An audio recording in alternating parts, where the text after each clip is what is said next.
ॐ गजाननं भूतगणाधिसेवितं कपित्थजम्बूफलचारुभक्षणम् उमाश्रुतं शोकविनाशकारकं नमामि विघ्नेश्वरपादपङ्कजम्।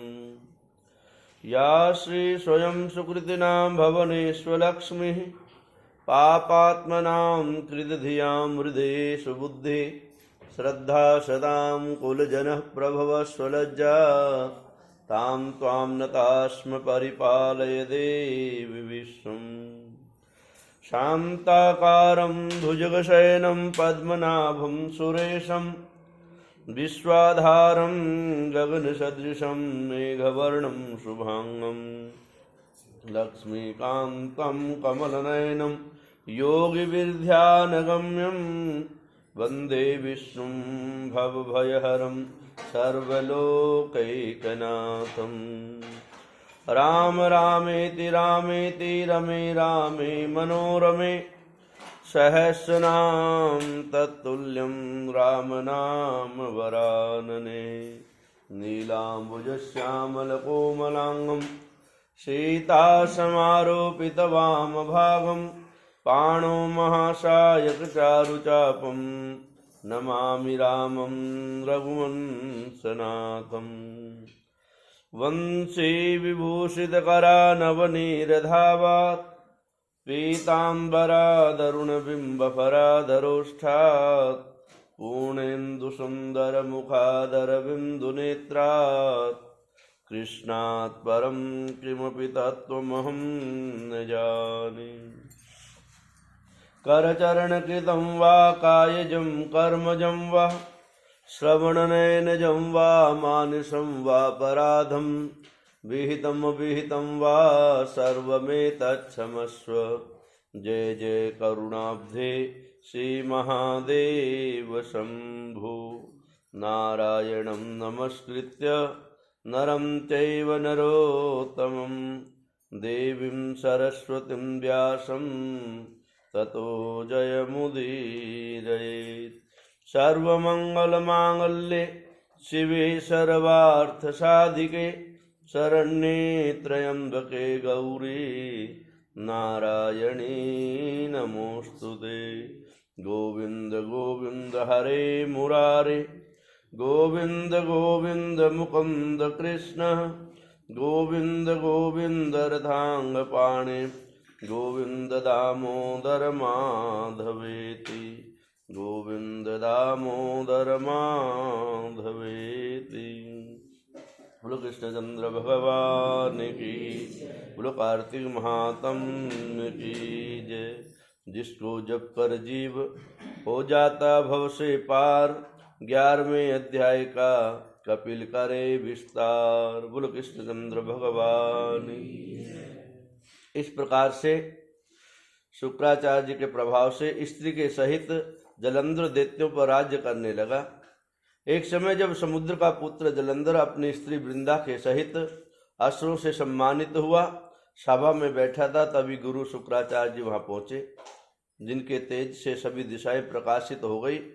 तब गुरु जी को आता देखकर असुर के सहित सागर पुत्र ने उठकर असुरों के सहित सागर पुत्र ने उठकर बड़े आदर से उन्हें प्रणाम किया। तेजस्वी गुरु जी को सबने आशीर्वाद दिया।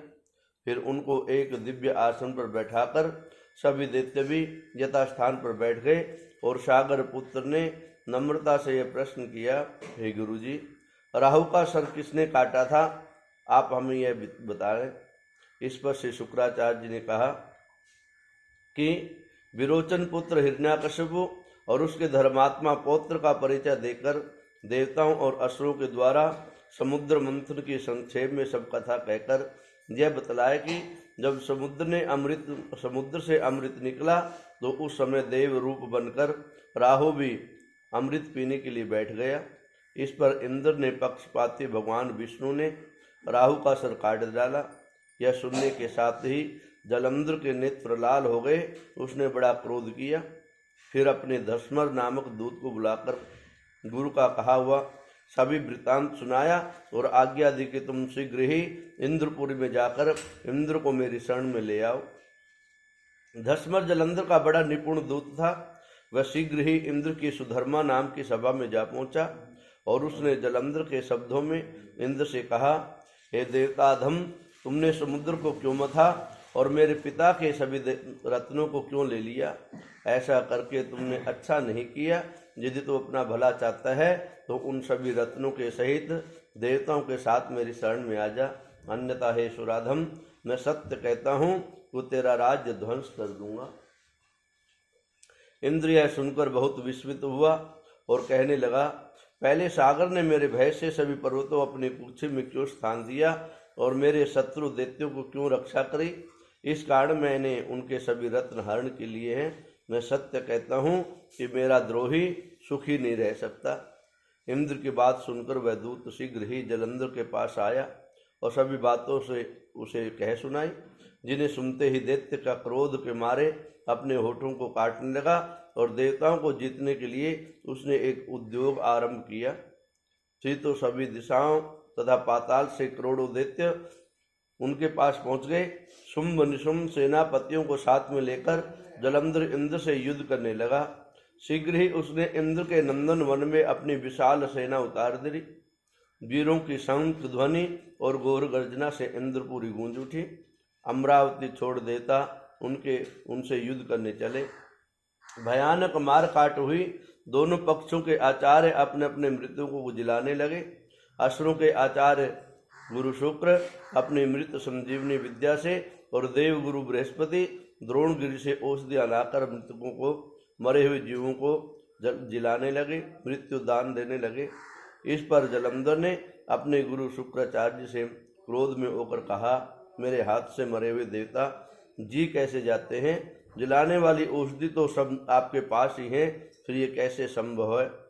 इस पर श्री शुक्राचार्य जी ने कहा, इनके गुरु देव बृहस्पति जी के द्वारा द्रोणगिरि से औषधि लाकर देवताओं को जिलाने की बात बताई। यह सुनकर जलंधर और भी क्रोधित हो गया। श्री शुक्राचार्य जी ने कहा, क्रोध क्यों होते हो? यदि शक्ति है तो द्रोणगिरि को, पर्वत को उखाड़कर, जड़ से उखाड़कर समुद्र में फेंक दो, तब मेरे कथन की सत्यता प्रमाणित होगी कि तू मेरा परम शिष्य है। इस पर जलंधर ने क्रोध होकर शीघ्र ही द्रोणगिरि पर्वत को पास पहुंचा और अपनी भुजाओं के द्वारा उसे जड़ से उखाड़ करके समुद्र में फेंक दिया। यह तो भगवान शंकर का तेज था, इसमें जलंधर की कोई विचित्रता नहीं थी। उसके पश्चात वह सागर पुत्र युद्ध भूमि में आकर बड़े वेग से देवताओं का संहार करने लगा। जब गुरु बृहस्पति औषधि लेने के लिए द्रोणगिरि पर्वत पर पहुंचे तो द्रोणगिरि की जगह वहां पर उन्हें सोना मैदान प्राप्त हुआ। तब वह भयभीत होकर के देवताओं के पास आए और कहा कि युद्ध बंद कर दो, तुम लोग अब जलंधर को नहीं जीत सकते। पहले इंद्र ने जो भगवान शंकर का अपमान किया था, यह उसी का फल है। यह सुनकर देवता युद्ध की आशा को त्याग कर अत्यंत व्याकुल हो गए, इधर भाग निकले। सिंधु सुत जलंधर निर्भय होकर अमरावती में प्रविष्ट हो गया। इंद्र आदि शिव देवताओं ने अपनी अपनी गुफा में शरण ग्रहण करी। बोलो कृष्णचंद्र भगवान, बोलो कार्तिक महात्म्य की। श्रीमन्नारायण नारायण नारायण श्रीमन्नारायण लक्ष्मी नारायण नारायण